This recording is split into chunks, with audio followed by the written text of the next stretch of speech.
Jérusalem, Claire Duhamel, bonjour. Claire, au troisième jour de guerre en Iran, des frappes ont été entendues en Israël. Quelles sont vos informations ?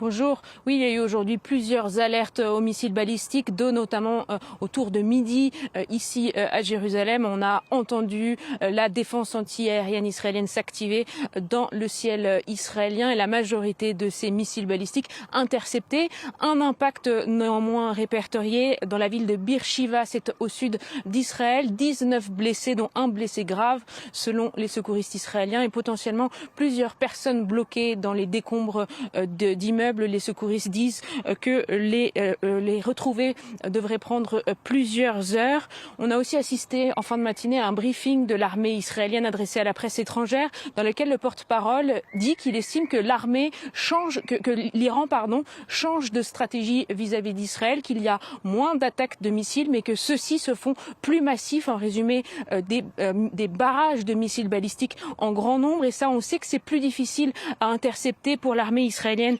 que des frappes plus isolées. Néanmoins, il n'y a pas de mouvement de panique en Israël, c'est le moins qu'on puisse dire. La population reste disciplinée, la population est disciplinée et obéit aux règles du commandement de front central, c'est-à-dire de se rendre dans les missiles, dans les abris antimissiles à chaque fois qu'il y a des alertes.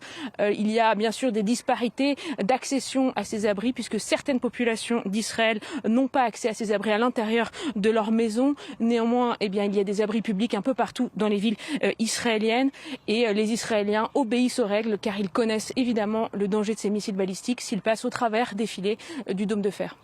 Claire, le fait majeur de ce troisième jour de guerre, c'est bien sûr l'ouverture d'un nouveau front au Liban. On a vu à l'instant les images en direct de la banlieue sud de Beyrouth, où l'armée israélienne cible des cadres du Hezbollah. On sait qu'ils ont déjà atteint le chef des renseignements du mouvement chiite libanais. L'armée israélienne exclut à ce stade une invasion du Liban, mais les plans sont prêts, on l'imagine. Oui, alors l'armée israélienne a dit aujourd'hui avoir mobilisé quelques 110 000 réservistes depuis samedi dernier, et ces réservistes, dit l'armée, sont préparés et entraînés depuis des semaines au scénario d'une guerre sur de multiples fronts. Clairement, la question aujourd'hui, c'est que les Israéliens ont les yeux tournés vers le nord, le front avec le Hezbollah qui a attaqué Israël la nuit dernière de drones et de missiles. Même si ces attaques n'ont pas été d'une grande ampleur, il n'y a pas eu de victimes côté israélien.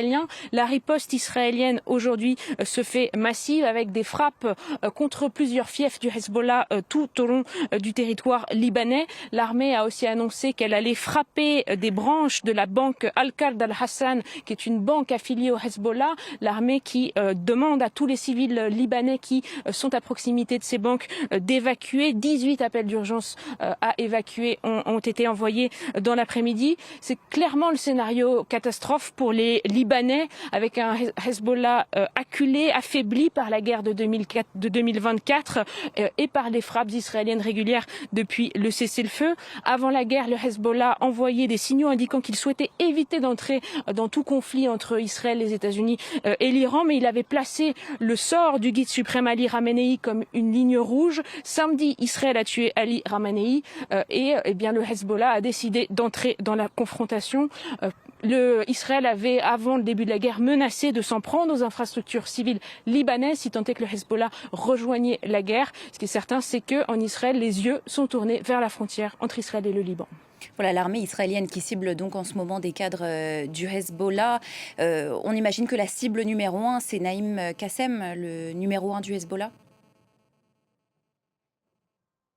Oui, alors il y a beaucoup de cibles au sein du Hezbollah. Déjà, évidemment, les têtes principales du Hezbollah qui avaient été éliminées par Israël lors de la guerre de fin 2024. On se rappelle notamment de l'assassinat d'Hassan Nasrallah. Aujourd'hui, les Israéliens revendiquent avoir tué plusieurs personnalités clés du Hezbollah et continuer à le viser, puisque le Hezbollah est vu comme le protecteur de la République islamique d'Iran, le proxy principal de la République islamique d'Iran, et qui, suite suite à l'assassinat d'Ali Khamenei et à ses frappes israéliennes et américaines massives sur le territoire iranien, a donc décidé d'entrer dans la guerre. Pour l'instant, pas d'informations très précises communiquées par l'armée israélienne quant au nom des personnes ciblées.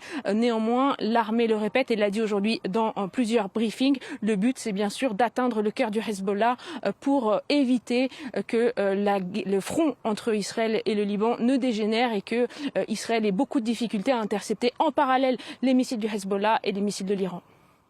Claire Duhamel en direct de Jérusalem et